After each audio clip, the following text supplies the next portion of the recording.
है तो किसकी सेना कितनी मजबूत है इसका कंपैरिजन कर लेते हैं।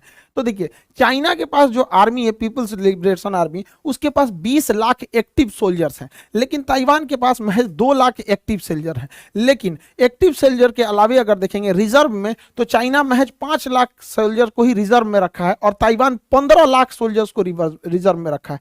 तो ऐसा मत सोचिए कि चाइना के पास बहुत बड़ी सेना है, चाइना की सीमाएं भी तो बहुत बड़ी हैं। उसका कजाकिस्तान किर्गिस्तान से विवाद चलता है, उधर वीगर मुसलमानों को लेकर झेल रहा है, भारत से है, नेपाल से, भूटान से, बहुत सारे देशों से टच करता है, उधर रूस मंगोलिया से टच करता है। तो उतनी बड़ी सेना भी चाहिए होती है। ऐसा नहीं है कि हाथी ज्यादा खाता है, तो हाथी ज्यादा खाता है तो उसका तो कैलोरी लॉस भी तो होता है, उतना बड़ा शरीर को लेकर चलना भी होता है। तो यहाँ पे रिजर्व सेना देख लिए। अगर हम बात करते हैं टैंक की, तो इसके चाइना के पास लगभग 5000 टैंक है, वही ताइवान के पास महज 1200 है। तो एक छोटे से देश के लिए 1200 टैंक बहुत हो जाते हैं यहाँ पर।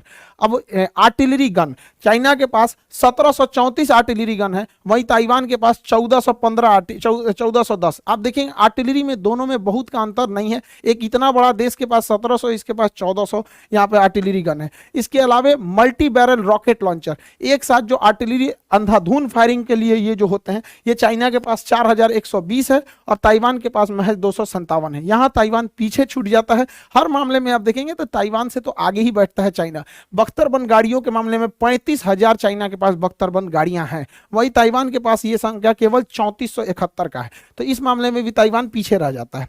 अगर एयरफोर्स को देखते हैं तो जो एयरफोर्स है इसके पास 1200 लड़ाकू जहाजें हैं सब, इसमें उसका खुद का मैन्युफैक्चरिंग भी होता है। और वहीं 288 लड़ाकू जहाज केवल ताइवान के पास है। तो ताइवान की एयरफोर्स थोड़ी सी वीक है, थोड़ी क्या बहुत कंपैरिजन में करेंगे तो वीक हो जाएगा। हेलीकॉप्टर की देखिए, हेलीकॉप्टर की एक खासियत होती है ना, वो किसी भी छोटे बड़े टारगेट को हिट कर सकता है, क्योंकि उसकी स्पीड जो होती है धीरे होती है, साथ में वो एक जगह हवा में रुक सकता है। इस वजह से बहुत एक्यूरेट हमला कर लेता है हेलीकॉप्टर। तो चाइना के पास युद्धक हेलीकॉप्टर 281 है, वहीं महज 91 हेलीकॉप्टर ताइवान के पास है। जबकि ट्रांसपोर्ट देखेंगे, युद्ध के समय ट्रांसपोर्टेशन बहुत मायने रखता है कि टाइम पर किसी भी एमुनेशंस को, दवाइयों को, वहां पे गोला बारूद को, एक्स्ट्रा फौजियों को टाइम पे पहुंचाना बहुत जरूरी है। पता चला एक दिन लेट पहुंचाएंगे तो सारा कहानी बदल जाएगा।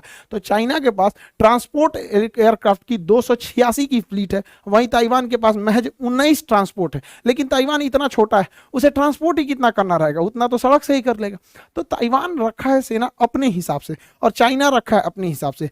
नेवी के मामले में चाइना बहुत सुपीरियर है, उससे 777 नेवी के फ्रिगेट, डिस्ट्रॉयर ये सब है, इनके पास महज 117 ही है ताइवान के पास।